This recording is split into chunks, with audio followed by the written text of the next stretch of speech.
안녕하세요, 라이프닥터입니다. 오늘은 숨겨진 트럼프 대통령 수혜주 비마약성 진통제 개발을 하고 있는 비보존 제약에 대해서 이야기해 볼까 합니다. 최근 제가 비보존 제약을 관심 가지는 이유는 크게 세 가지로 정리할 수 있습니다. 첫째, 비보존 제약이 개발한 비마약성 진통제 오피란제린 상품명 어나프라주가 식약처로부터 국산 38호 신약 허가를 받은 점이고요. 둘째는 비보존 제약이 2023년부터 영업이익 흑자 전환에 성공하면서 여타 다른 제약주와 달리 재무구조가 튼튼해졌다는 점. 셋째는 비마약성 진통제 오피란제린의 신약 허가를 발표하면서 급등했던 주가가 충분히 조정을 받고 차트상 공략할 만한 위치에 있다는 점입니다. 이를 바탕으로 지금의 위치라면 충분히 매수할 만한 위치라 생각이 들어서 비보존 제약에 대해서 좀 더 공부해 보려고 합니다. 좋아요, 구독, 알람 설정까지. 비보존 제약은 최근 식약처로부터 오피란제린 상품명 어나프라주의 품목 허가를 획득했습니다. 이 내용이 놀라운 것은 수십 년 동안 글로벌 제약사들이 실패를 거듭해온 비마약성 진통제 신약 개발을 비보존 제약이 세계 최초로 성공했다는 점입니다.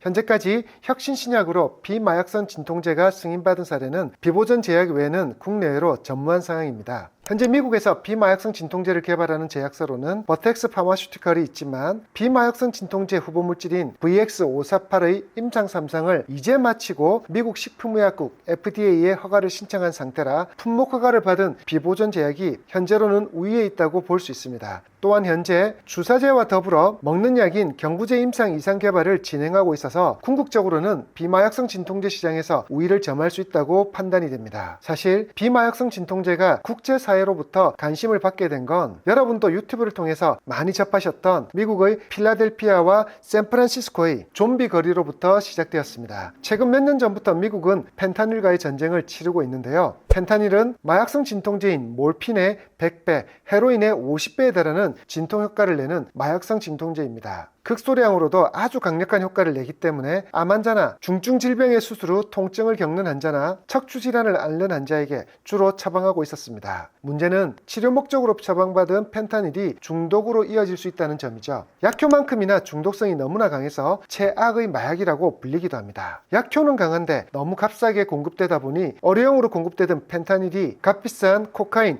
헤로인을 대체하는 마약으로 거래되면서 사회적 부작용을 낳고 있는 것이죠. 실제로 2022년 미국에서는 약 11만 명이 펜타닐 가다 복용으로 사망했으며 이는 18세에서 49세 사이의 주요 사망 원인 1위로 기록되기도 했습니다. 여러분도 잘 알다시피 트럼프 대통령은 개인적 신념과 종교적인 이유로 술과 마약을 하고 있지 않는데요. 이런 트럼프 대통령은 대통령에 당선되면 마약과의 전쟁을 선포하겠다고 했습니다. 캐나다와 멕시코는 관세 25%, 중국은 관세 60%를 매길 것이라고 말하고 있는데요. 이러한 엄청난 관세 정책도 값싸게 공급되는 펜타닐을 억누르기 위한 이유에서 시작되었습니다. 트럼프는 4년 전 1기 행정부 때부터 펜타닐의 위험성을 감지하고 불법 유통을 강하게 비판해 왔습니다.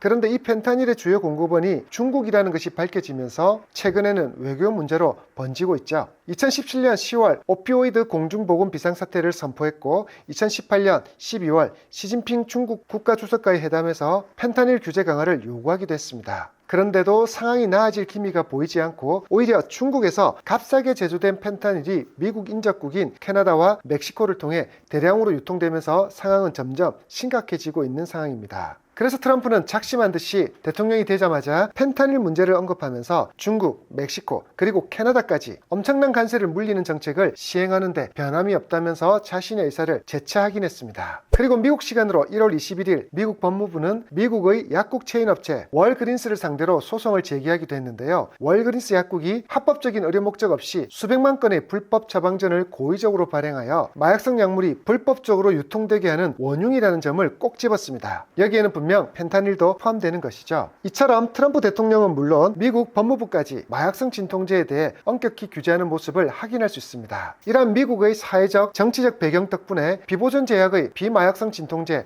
어나프리주의 미국 진출 가능성은 상당히 높아 보입니다. 최근 어나프리주는 국산 38호 신약으로 허가를 받았으며 이는 중등도에서 중증의 급성 통증 치료에 사용되는 비마약성 진통제로서 혁신적인 기전을 가지고 있다고 인정받았기 때문입니다. 비보존 제약 제약은 이러한 국내 허가를 기반으로 미국 임상 3상을 재개할 계획을 밝히고 있는데요. 이두현 비보전 그룹 회장은 어나프리조의 국내 신약 허가를 성공적으로 이끌었으며 이를 토대로 미국 시장 진출을 다시 추진할 것으로 예상됩니다. 또한 비보전 제약은 어나프리주의 다양한 제형 개발과 글로벌 진출을 가속화하고 있는데요. 미국과 유럽, 아프리카 등 대륙별로 비마약성 진통제 시장을 고려하여 기술 수출을 검토하고 있으며 2025년 올해 미국 임상 3상을 다시 진행할 계획입니다. 이러한 점들을 고려해 볼 때 어나프리주의 미국 진출 가능성은 매우 높고 계획대로 된다면 엄청난 매출을 기대할 수 있다고 판단되는 것이죠. 비보전 제약은 신약 개발에만 올인하여 엄청난 연구개발비를 지출한다고 재무구조가 엉망인 여타의 다른 신약 개발 기업과는 다르게 재무제표도 훌륭한 기업입니다. 비보전 제약은 5년 동안 적자를 지속하다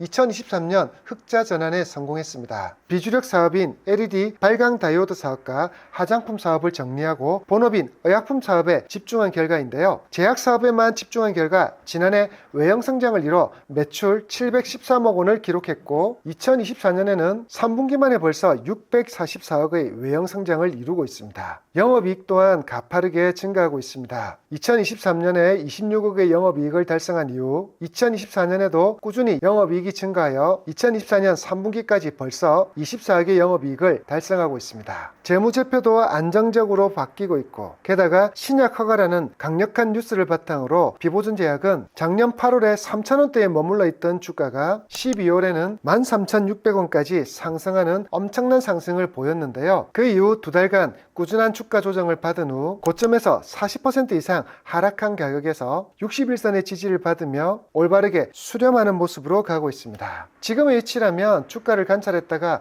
매수해도 좋은 시점이라고 생각되는데요. 2024년 1월 24일 기준으로 모든 이동평균선을 모으고 있고 1월 20일 장대 양봉으로 이동평균선들의 저항을 한꺼번에 돌파한 후 평온하게 행보하고 있으니 지금쯤이면 61선을 손절 라인으로 잡고 매수한다면 손실은 적고 수익은 꽤 크게 날 수 있는 가성비가 좋은 구간이라고 판단됩니다. 다만 시총이 가볍고 테마성도 짙기 때문에 변동성은 앞으로도 클 수 있을 것 같은데요. 5에서 10% 정도는 쉽게 오르고 또 쉽게 빠지기 때문에 너무 급등할 때 따라잡지 마시고요. 조정을 줄 때 분할 매수해 간다면 차후 미국에서의 3상 진행 관련 뉴스와 비마약성 진통제에 대한 사회적 관심에 따라 큰 수익도 기대할 수 있는 기업일 것 같습니다. 비보전 제약, 저의 생각은 이러한데요. 저의 생각에 동의하신다면 매수하여 좋은 수익을 기대해 보시고요. 투자의 책임은 본인에게 있으니 신중히 판단하여 매수하기 바랍니다. 지금까지 라이프닥터였습니다.